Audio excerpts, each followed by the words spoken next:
I noticed that I still had not removed the base plate that holds it into the clock. See how ornate that is.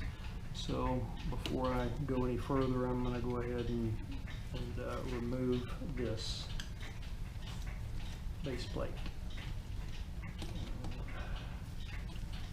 Sorry for the hands in the way. I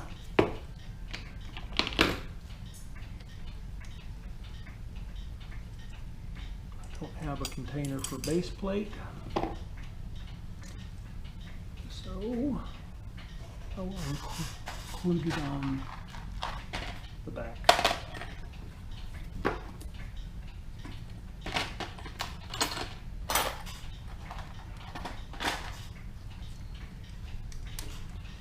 All right, so now that's the bottom of the clock, and we have a decision to make, and that's, do I take the screws off from the back, or do I pull the pins from the front? And I think the answer is I'm going to pull the pins, get it setting level. There we go. So get it setting level, and pull these 4 pins. And since they're from the back, the back plate section. That is the back, right? No, this is from the front. So I get the front plate. There's the front plate. And let's see if we can get those pins out. And one, it's going to be ugly. I'm not used to doing this. Hopefully it won't be too ugly. But I am a little nervous about separating plates on a clock, whether or not you glue them back together. Alright, there's all 4. So now I'm going to get my chime side. Alright, so I'm going to turn this to where it's chime side, time side. Alright, so I got the chime side here, and I've got the time side here. And naturally when I pull all this open, one of the things you got to do is figure out how to get it back together. Well, that's the part of the documentation that I'm interested in. So easy, easy. There we go. A lot of dirt. So we pull this up, and that's the back plate. Yep, it's filthy. Okay, so I'm just going to prop that here for a second. So this is the chime side, and this is the time side.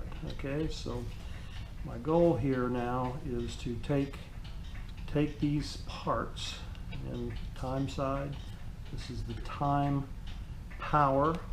Okay, here's the escape wheel. All right, so that's all the time side. Now we're going to start with the chime side. 1, 2, 3, 4, and lift up on the spring, and there it is.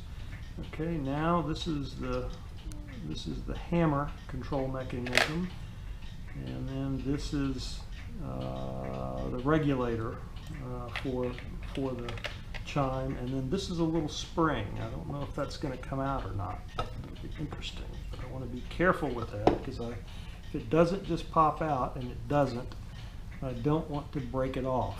All right, and then it looks like on the back plate, this screw, if I pull the screw out, notice it's got an indexer, so I don't have to worry about that. I can pull it off and get it all clean that way. Now that we know, I'm going to get the right size screwdriver and remove that.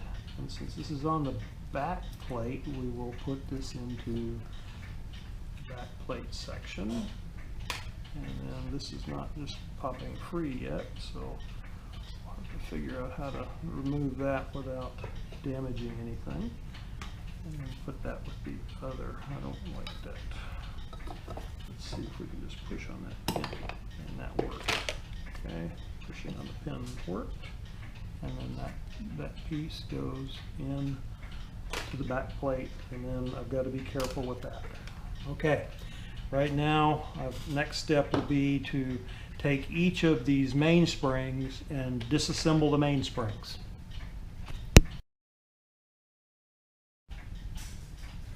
Okay, I'm back, and it's time to show you a tool that I manufactured, and this is designed to take the spring out of the barrel, and it does it relatively safely.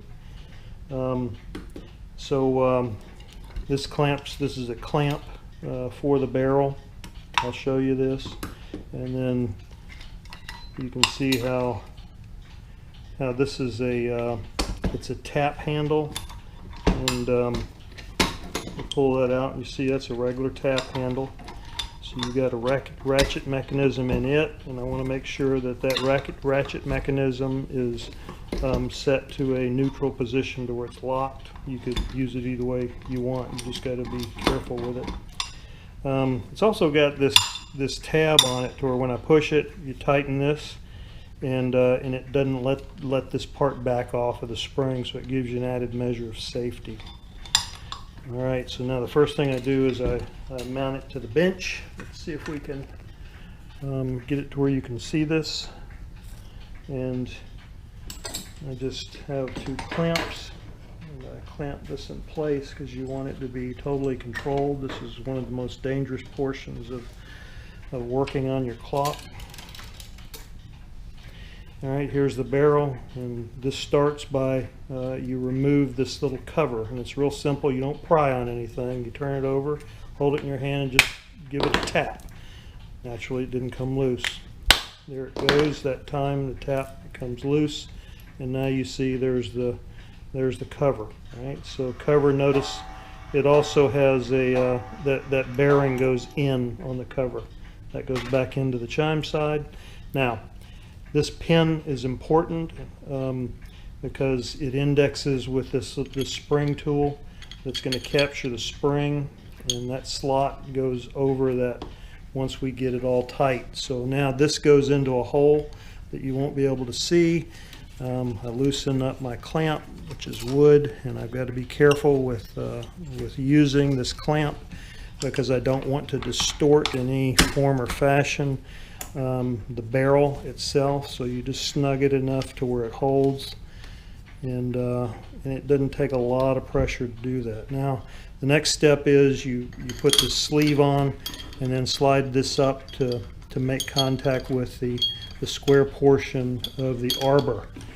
Now, and I'll show you some other parts of it in just a second, but all right, that's now snug, and this is ready to go. I pull this back while I'm pushing on the shaft, and there we go. So now this is snug inside and ready to go. I've got this ratchet. It's got a through hole on it. You connect that to this rod on the outside, and that allows you a ratchet capability. You can hold this handle, and you notice it's, well, you probably can't see that, but it's starting to tighten that spring up. Okay, well, I've also got this other piece that'll connect over the end, and that gives me two-hand ability. You hear it going, okay? You know, so I'm tightening the spring. What oil was in it is now starting to squeeze out, and you tighten it enough to where there we go. Let me clean that up a little bit before we start dripping oil all over the place. So now I push this in and turn it as much as I can to give me some exposure, and now it's a matter of just reversing the switch on the ratchet and hold, and it will come loose. It will come loose inside the container, and the spring will be contained to be able to pull it out of the barrel. So now it's loose. All right, release this screw, slide it back, and you notice that there it is, contained. That's a problem. So I'm going to put it back in, tighten it back up. It looks like somebody has done some work on this clock in the past. I don't know why. So I'm going to tighten this up, and because I've got to be able to Well, let's see here. I might be able to get that. You see, you have to be able to grab the spring with a hook, and I don't see that happening the way this is currently clamped. So put it back into the barrel, and I'll be right back with you. Okay, I've got it all reconnected again, and I now have gloves on. This is the dangerous part. Again, I can't explain it enough. As this tightens up, I'm going to slide the sleeve off. Now it's a matter of reversing the, and then just slowly letting the sleeve, not sleeve, spring come out of tension.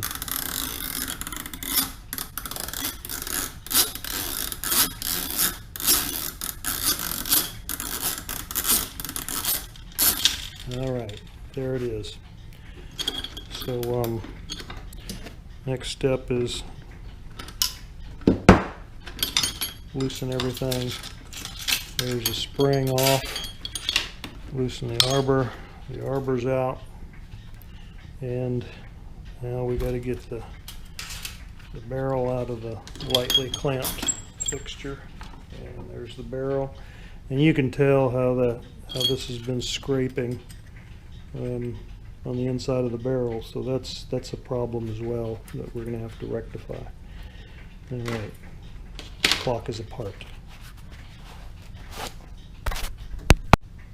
In case you're wondering what one of these clocks look like totally disassembled, well, there it is. This is the chime side, this is the time side, the front plate, the back plate, and then here's the actual plates themselves. Now the next step is to get it all clean in the right solution, and I've got a vibration style cleaner, and then we will go to the evaluation next.